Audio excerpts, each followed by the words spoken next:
Kemi dëgjuar dikë prej hoxhallarëve që thot, unë nuk e di se sa është hoxh personin fjalë thot, po kam dëgjuar që thoshte në një artikull të tij, meleku i vdekjes merr nefsin dhe jo shpirtin, sepse shpirti është drejt për drejt i lidhur me Zotin e vet. Ky hoxha duhet arrestuar urgjentisht nëse është në Shqipëri, ekziston diku në Shqipëri, duhet fut në burg. Po të ketë institucione fetare që menaxhojnë hoxhallarët.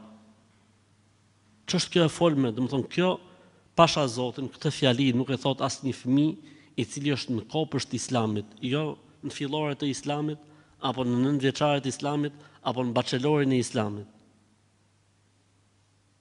Meleku thot merr nefsin, nuk merr shpirtin, sepse shpirti është i lidhur me Zotin. Çfarë do të thotë kjo? Zoti është ke ne, kemi pjesë nga shpirti i Zotit. Çfarë? Zoti pas ka dhe shpirt.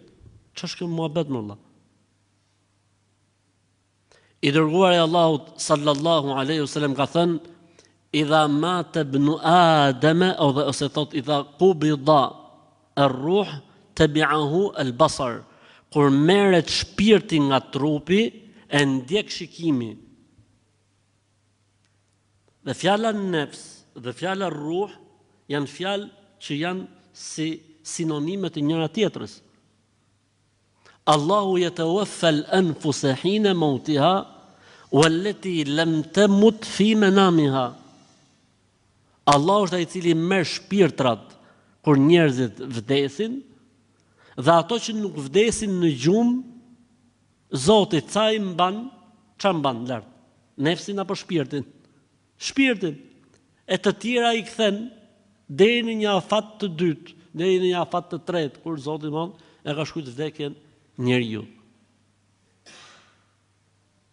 Ose hadithi i pejgamberit sallallahu alajhi wasallam thot shpirti i besimtarit del, si thot, si ena kur derdh ujin. Ndërsa shpirti i jo besimtarit thot shpërndahet në trupin e tij dhe meleku e nxjerr shpirtin e tij si me nxjerr leshin me një mash të skuqur nga ferrat.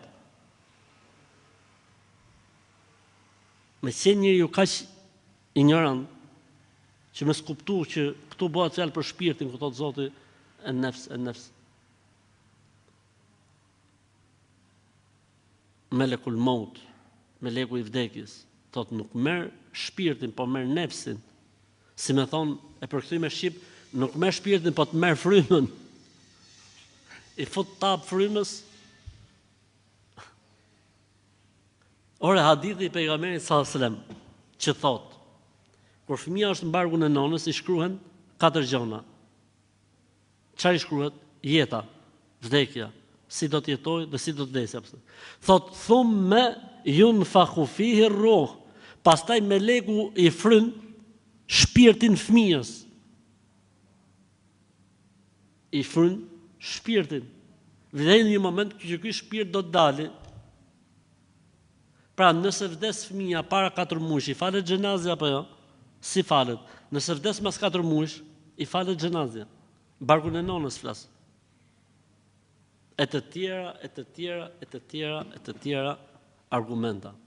Pra këta janë njerëz që ndoshta, unë nuk e di se kush është, po janë njerëz që shiten si të mëdhenj, trajtojnë temat të mëdha, dhe kur vjen puna në këto temat minimale që pasha Zotin nuk heziton në përgjigjen e tyre, një njeri që ka 2 klasë shkollë, ngelin, e ngecin edhe si quhet ajo kur ngjet ajo? Xhirojnë në vend. Ta njerëz që xhirojnë në vend, Zoti i falë dhe Zoti u zoft. Unë i këshilloj që përpara se të flasin në çështjet e fesë, të mësojnë, të lexojnë. Këto janë gjëra minimale nga feja e Zotit. Nuk më, a kupton ti me fjalë çfarë do thotë kjo apo jo? Meleku i vdekjes thotë nuk merr shpirtin, po merr nefsin. Po pse është zotni? Thotë sepse shpirti është i lidhur me Allahun. Çfarë do thotë është i lidhur me Allahun? Çfarë do thotë? Shumë e rëndë kjo. Sepse ka njerëz që janë të besimit, siç quhet besimit panteist, që mendojnë se Zoti shkrihet në krijesa ndër njerëz dhe i kuptojnë tekstet ekstrem literalisht, që do të thotë, për shembull thotë Zoti, dhe kur Zoti i tha me lajkeve që unë do të krijoj një krijesë nga balta, njeri nga balta, e kur ti fry atij shpirtin tim, kjo mund të jetë argumenti i këtij të lodhurit me syze ose pa syze, s'ka lidhje. Ka thonë ai kur tha do t'i fry nga shpirti im, do më thonë nga shpirti. O Zot, çfarë gafe. Po mirë, pse ka thonë Zoti nga shpirti im? Allahu xhel xhelalu kur ja dedikon diçka vetes dhe nuk është nga cilësitë dhe atributet e tij, ky dedikim do të thotë vlerësim, lartësim. Si themi ne për xhamiat, shtëpiat e kujt? Shtëpiat e Allahut. Çka ka thonë Allahu për deven e Salihut alayhis salam? Deveja e Allahut. Po si deveja e Allahut? Si deveja e Allahut? Allahu sa deves. Jo më deveja e Allahut, do të thonë një nga krijesat më të zgjedhura të Allahut, më të veçanta të Allahut, është deveja e Salihut alayhis salatu wassalam. Vendi më i vlerësuar te Allahu në tokë janë xhamiat, për këtë arsye kanë marrë emrin shtëpiat e Allahut në tokë. Tani kur ka thonë Zoti i fryva Ademit, ose kur t'i fryja Ademit shpirtin tim, çka ka pas për qëllim? Një shpirt special, i veçantë, i vlerësuar, i lartë, i krijuar nga Allahu për Ademin alayhis salam. Po gjithë shpirt, po jo, nuk është si shpirti i Ademit, asnjë shpirt tjetër. Dhe nuk është si shpirti i Isait alayhis salam, asnjë shpirt tjetër. Ka vlerësim tjetër tek Allahu xhel xhelalu. Për këtë arsye quhet Isa alayhis salam, si quhet?